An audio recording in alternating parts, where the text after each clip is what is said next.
Okay, good morning, good afternoon, good evening, whatever the case may be.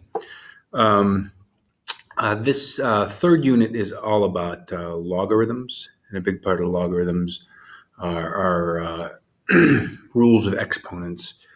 So before we jump into logarithms, we want to take a look at the rules of exponents, just to kind of review what you may already know.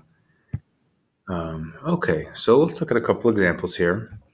So let me, if I have 2 to the third power times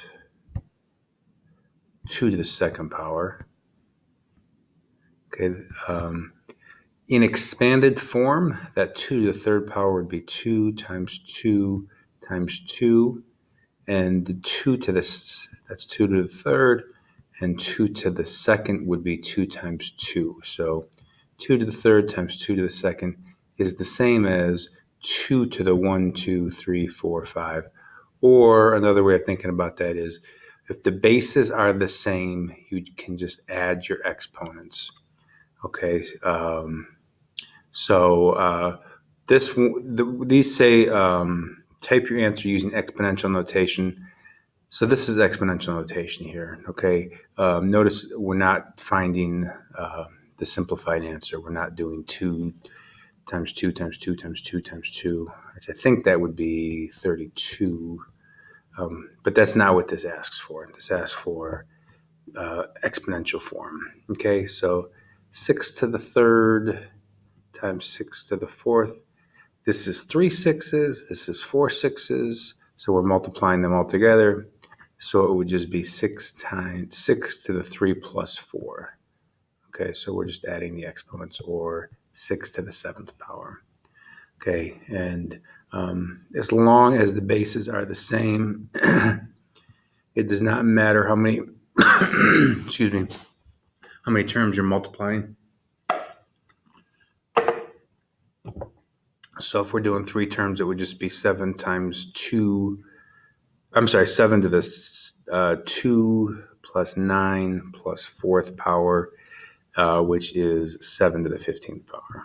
Okay, and I'm not gonna try and work that one out because it's early, and I still. Okay, so if you're multiplying terms that include different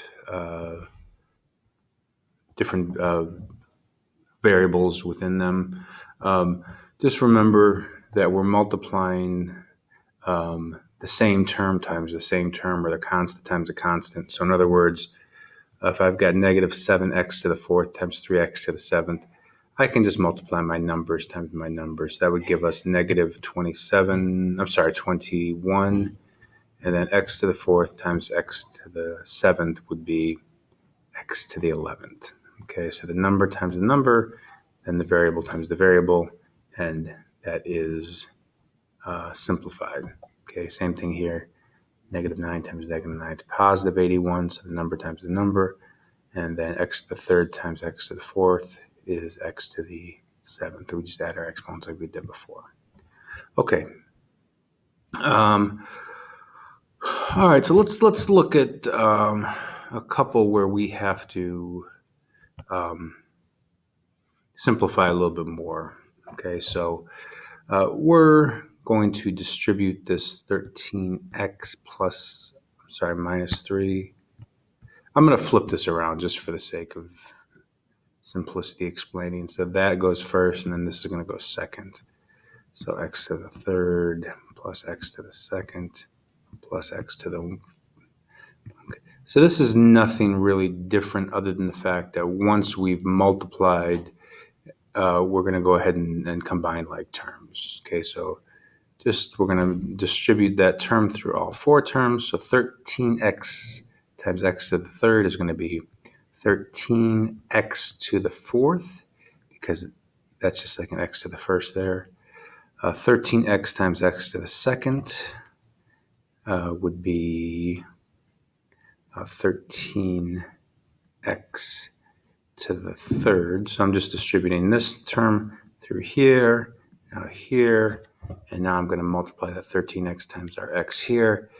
That would give us 13x squared, and then 13x times positive 1 is just 13x.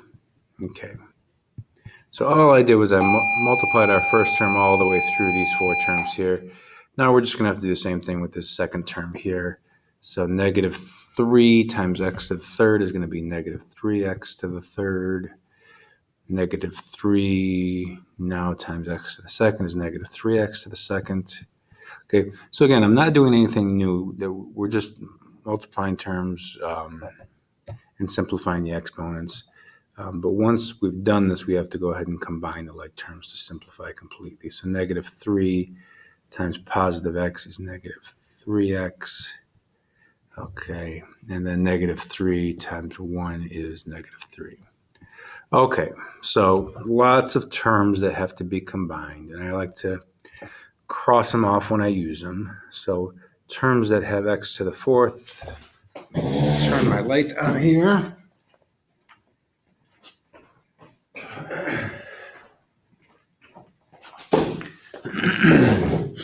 Okay, so I'm going to start with the highest exponent I have, which is x to the fourth.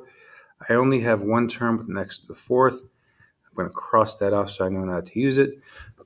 Now I'm just going to go in descending order, standard form. So 13x to the third, any other x to the thirds, I've got a negative 3x to the third. So then I combine those, that would be 10x to the third. Now I'll cross those off. Now I'm going to go to my x to the second powers. I've got a 13x to the second and a 3x to the second. That would be 10x to the second power. So I use this term and this term. Now I've got a 13x and a negative 3x. That would give us 10x. And those are gone. Only term I have left is the minus 3. Okay, so no other like terms there, so that's completely simplified. Okay, and that took kind of a long time, so I don't think I'm going to make you sit through this one again. If you need to see it again, just rewind it. Okay, so there's an assignment that goes along with this in MathXL. Good luck, and I'll be available in class to answer your questions.